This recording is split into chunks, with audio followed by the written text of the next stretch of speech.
E continuando na toada internacional, por mais que eu fale de notícias internacionais geralmente no final, eu achei essa aqui curiosa, né? Porque tem muito a ver com tudo que a gente tá falando. 7 anos após o Brexit, Reino Unido tem a inflação mais alta em 4 décadas. Gente, eu tenho uma música pra ilustrar isso aqui.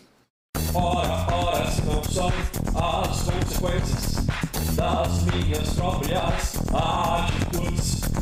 Ora, ora, se não são as consequências das minhas próprias atitudes. Ora, ora, chat. Ora, ora. Se não são as consequências, não é mesmo? Quem diria que a saída do Reino Unido da União Europeia baseado quase que puramente em racismo e xenofobia ia causar impacto econômico, não é mesmo? Desde que saiu formalmente da União Europeia, o Reino Unido perdeu mais de 460 mil trabalhadores europeus. Isso aqui é muito ilustrativo, tá? Pesquisa mostra que cerca de 20% dos que votaram pela saída da UE estão arrependidos. Ora, ora, se não são... Enfim, nesse fim de semana, milhares de pessoas enfrentam até 14 horas de espera para atravessar o Canal da Mancha entre o Reino Unido e a França. O porto de Dover, na Inglaterra, chegou a decretar estado de incidente crítico. Uma combinação de fatores gerou caos na região. Ventos fortes, maior volume de veículos saindo para a Semana Santa e a demora de checagem dos passaportes de quem viaja entre os dois países. Essa burocracia entre os vizinhos europeus é só uma das consequências de uma decisão que os britânicos tomaram há quase 7 anos. O Reino Unido enfrenta uma crise que pode ser explicada com a ajuda de um tomate. A fruta com cara de legume entrou em racionamento nos mercados britânicos. Em algumas redes, mesmo com um limite de venda por cliente, as prateleiras ficam vazias. Ah, se fosse na Coreia, meu amigo! Meu amigo!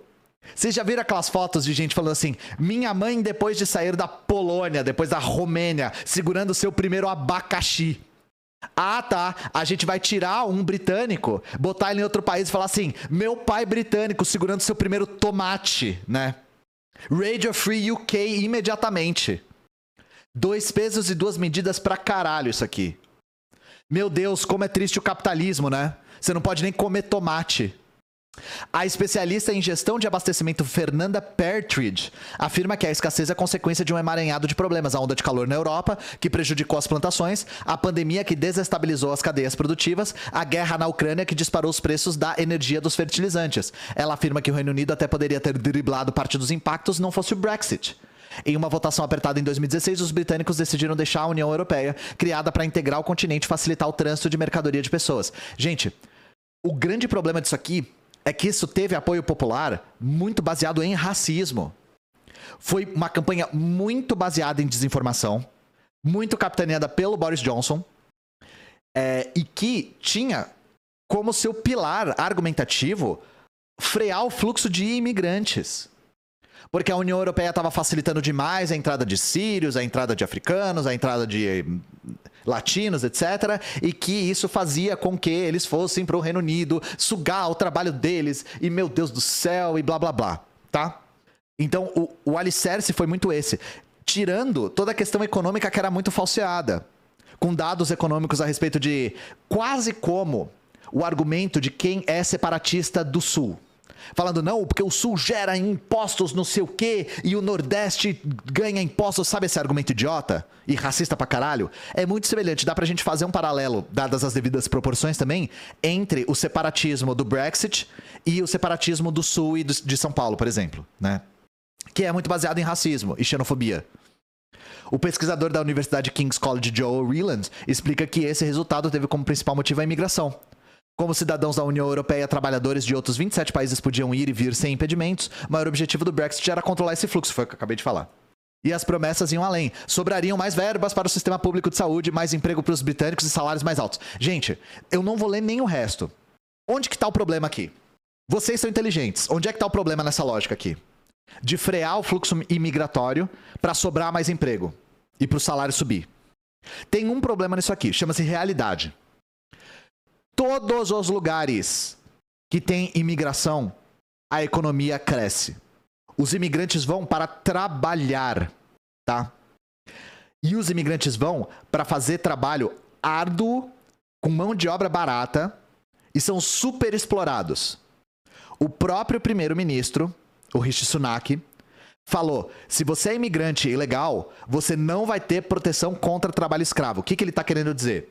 escravizar um imigrante legal é muito mais fácil. É por isso que há uma resistência de legalizar essa imigração. Porque com o imigrante ilegalizado é muito mais fácil explorá-lo. Só que vamos lá, vamos ver as consequências das próprias atitudes do Reino Unido. 7 anos depois vemos que não é a realidade. Quem diria, né? Afirma o pesquisador, nos últimos meses, o que se viu foi a greve na saúde, nos transportes e vários setores. Desde que saiu formalmente da União Europeia, o Reino Unido perdeu 460 mil trabalhadores europeus e apenas 30% dessa força de trabalho foi compensada com gente de outros países. Quem diria que os imigrantes fazem trabalho e quem diria que o mundo é criado pelo trabalho? Aonde você vai em uma rua do centro de Londres, por exemplo, você vê cartazes dizendo contrata-se, porque várias empresas estão tendo dificuldades reais em preencher as vagas de emprego hoje em dia. Quem trabalhava eram os imigrantes, gente. No setor de serviços na Europa, a gente vê muito imigrante trabalhando. Em restaurante tem muito trabalho de imigrante. Então parece aqui que os britânicos estão descobrindo pela primeira vez que quem move o mundo é o trabalho. Quem move o mundo são os trabalhadores, o que move o mundo é o trabalho. Tá aí o mais empregos, exatamente. Tá aí o mais empregos. Não vimos um aumento de empregos para britânicos, porque falta trabalhador em setores que dependem muito da imigração.